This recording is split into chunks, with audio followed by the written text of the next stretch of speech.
Transmute le feu de l'ego devient la flamme de ta conscience. Le feu de l'ego et la flamme de la conscience, deux moteurs totalement différents. denisjutra.ca, chaîne YouTube Denis Jutra.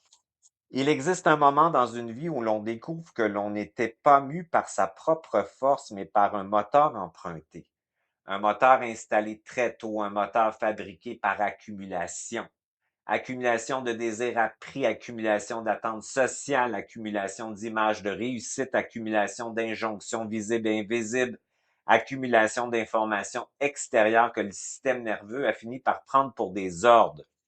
Ce moteur, c'est le feu de l'ego. Il ne naît pas de l'intérieur, il est internalisation du dehors.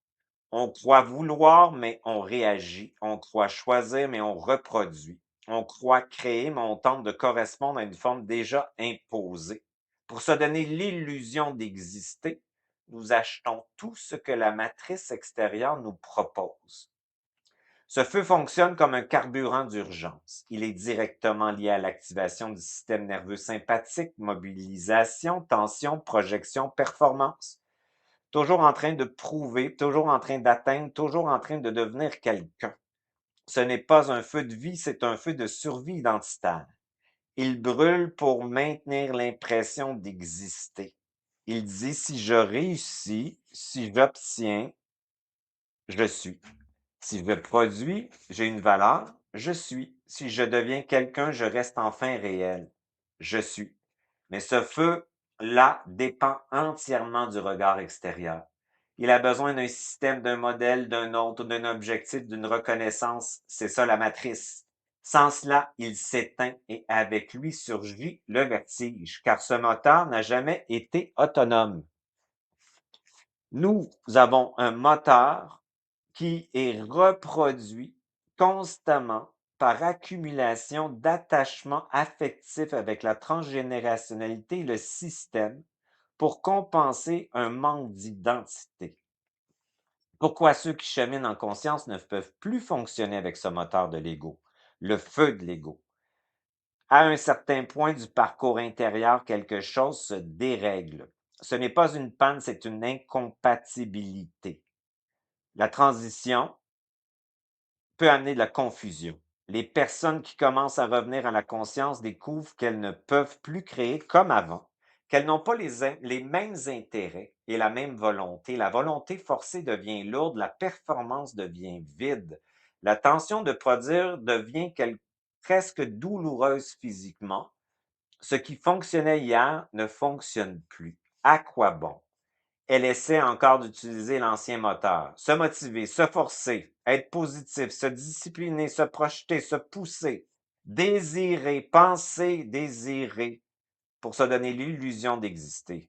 Mais cela ne prend plus parce que la conscience ne peut pas utiliser un moteur basé sur la fragmentation extérieure. Le feu de l'ego est un feu de dispersion. La flamme de la conscience est un feu d'unification. L'un pousse vers l'extérieur pour exister, l'autre rassemble vers l'intérieur pour agir. C'est pour cela que beaucoup vivent cette phase comme une perte de capacité, moins d'envie de performer, moins d'élan à se combattre, plus le goût de repartir un nouveau cycle qui va donner exactement le même résultat, moins d'intérêt pour les anciennes réussites, épuisement du mental et de l'ego. En réalité, ce n'est pas une perte, c'est la fin du moteur matriciel mental, le feu de l'ego. La matrice mentale n'est pas un lieu, c'est un mode de propulsion. On parle souvent de sortir de la matrice comme si c'était quitter quelque chose d'extérieur.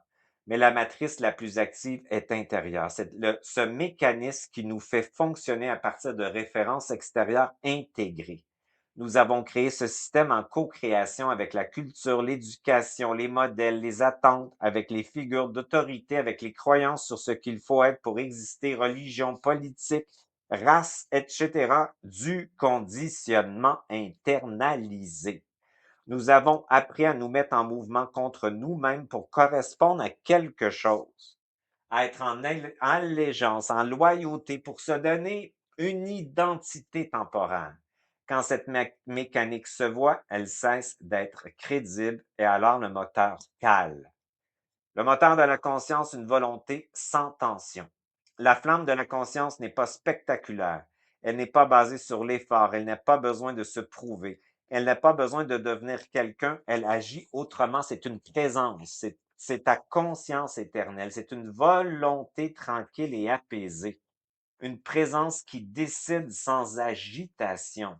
Une présence en action, mais pas en réaction. Un mouvement qui se fait sans contraction intérieure. Un mouvement qui part de ton espace ventral et qui émerge de tes propres atomes. Il n'y a plus cette poussée nerveuse qui veut atteindre, il y a un déplacement naturel, continu, précis. Une partie de ta conscience veut participer au monde, à la réalité et à la vie. On n'avance plus par projection, on avance par cohérence. Ce moteur n'utilise pas l'attention, il utilise l'alignement. Il ne cherche pas à fabriquer une identité, il agit à partir de ce qui est déjà là depuis toujours. La transition actuelle, une bascule réelle, pas théorique. Beaucoup vivent en ce moment cette mutation entre deux moteurs. C'est une zone inconfortable parce qu'on ne peut plus revenir en arrière, mais on ne sait pas encore comment fonctionner entièrement autrement dans cette nouvelle création. On n'a plus l'énergie pour l'ancien feu, mais la nouvelle flamme est encore silencieuse. Cela crée des symptômes très concrets. Fatigue étrange malgré peu d'activité, perte de motivation pour ce qui stimulait avant, perte d'intérêt pour ce qui stimulait avant, difficulté à se projeter dans des objectifs classiques, sensation de vide ou de suspension intérieure, impression de ne plus savoir vouloir, hypersensibilité au stress artificiel et aux environnements forcés, besoin de ralentir sans pouvoir l'expliquer, perte d'ambition, rejet instinctif de la performance identitaire, sentiment de ne plus pouvoir mentir intérieurement, ne plus avoir le goût de jouer des rôles, porter des masques, perte d'intérêt pour les rôles sociaux anciens et la superficialité, alternance entre calme profond et agitation nerveuse qui ne convainc plus, perte d'identité temporaire. Ce passage est souvent mal interprété comme une régression. En réalité, c'est un désengagement neurologique et psychique du moteur basé sur la tension externe, de la survie de l'ego et du monde de la prédation. Le système apprend à fonctionner sans carburant d'urgence. La fin de la matrice mentale ouvre un autre mode de création. Créer à partir de l'ego, c'est forcer la réalité à nous confirmer. Créer à partir de la conscience, c'est agir depuis une stabilité qui n'a plus besoin d'être validée. Il n'y a plus cette volonté fragmentée qui veut fabriquer quelque chose pour exister. Il y a un mouvement qui émerge parce qu'il est juste, moins spectaculaire, mais beaucoup plus réel. Ce qui disparaît, ce n'est pas la capacité d'agir, c'est la nécessité de se fabriquer. Et ce basculement, même s'il déstabilise, marque la sortie progressive du monde de fonctionnement matriciel, le retour à l'intérieur de soi et la désintoxification de la matrice externe. On ne change pas de vie, on change de moteur. On pourrait ajouter ici une clarification essentielle. Ce que nous appelons le mental n'est pas seulement un outil de pensée, il est devenu la matrice elle-même. Non pas une structure imposée de l'extérieur, mais une architecture que nous avons progressivement construite par nos propres dispersions. Les systèmes extérieurs, sociaux, spirituels, symboliques, hiérarchiques, religieux, politiques, etc., ne sont pas des représentations matérialisées de nos fragmentations internes projetées hors de nous par le personnage, lui-même lié à l'âme astrale et à sa recherche constante de repères, ce que nous nommons entité, matrice, archon, ange, guide ou interférent prend consistance parce que nous projetons vers l'extérieur des parts de nous et que nous ne pouvons pas contenir avec le personnage puisqu'il est dans la dualité artificielle et diffracte son énergie. Oui, ces formes semblent se nourrir de nous, évidemment, Mais avant tout, nous en sommes les générateurs et les envahisseurs originels, car nous avons déserté notre propre centre. Le point zéro devient alors la voie de réunification. Il ne combat rien, il rassemble, il réintègre ses diffractions, contient l'énergie dispersée, se met à la nécessité de projeter. Vivre dans le réel sans influence ne signifie pas être isolé, mais comprendre que nous influençons ce que nous subissons autrefois. C'est là que commence l'empuissancement véritable. Nous ne sommes pas sous influence, nous influençons.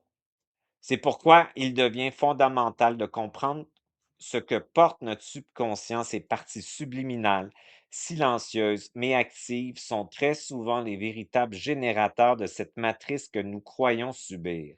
Elles contiennent des réflexes d'adaptation, des peurs anciennes, des identifications construites dans l'oubli de nous-mêmes et continuent de projeter des formes extérieures tant qu'elles ne sont pas reconnues.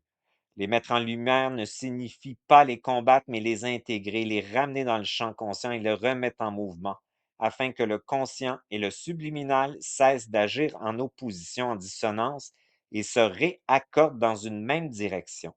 Cette cohérence intérieure permet alors de recréer notre propre ligne de temps au lieu de répéter celle issue du passé ou celle issue des parties inconscientes qui crée, en fait, la répétition schématique d'une programmation. Cette cohérence intérieure permet alors de recréer notre propre ligne de temps. L'âme astrale, quant à elle, reste attachée à la matrice parce qu'elle vit à l'extérieur d'elle-même. Pour se donner une identité, elle attache tout. Dans la chute, elle a oublié ce qu'elle est et s'est mise à chercher hors d'elle une confirmation d'existence en accumulant de la mémoire. C'est ce mécanisme d'oubli et de séparation qui entretient le jeu par le personnage qui est l'avatar de cet âme, jusqu'à ce que tout soit intégré dans la présence et la conscience. Nous réinformons en fait nos parties subliminales, notre âme astrale de se souvenir de sa puissance. Nous la faisons passer d'un féminin blessé qui a oublié à un féminin puissant et souverain qui reçoit maintenant l'esprit réel. Intention alchimique, réintégration du feu réel. Même si mon système a appris à fonctionner avec le feu de l'ego, je commande maintenant de transformer cette propulsion de tension en présence stable afin que mon énergie se rassemble au point zéro et crée depuis l'unité. Même si j'ai projeté hors de moi mes forces, mes repères et mon identité, je commande de rappeler toutes ces parties dans mon centre, de les intégrer, de redevenir le contenant réel de ma propre puissance. Même si mon subconscient a entretenu des mécanismes de dispersion, de croyance, de figement, je commande que toutes les structures subliminales se réorganisent en cohérence avec ma conscience pour que ma ligne de temps se crée maintenant depuis l'intérieur. Même si l'âme astrale a cherché à exister à l'extérieur par oubli d'elle-même, à se projeter, je commande la fin de cette recherche et la réintégration de sa mémoire dans la présence incarnée ici et maintenant au point zéro. Je la fais passer d'un féminin blessé qui a oublié sa puissance à un féminin sacré. Même si j'ai cru subir influence, système ou interférence, je commande de reprendre ma position d'origine, de contenir mon énergie et de créer dans le réel sans projection ni fragmentation. denisjutra.ca, chaîne YouTube Denis Jutra.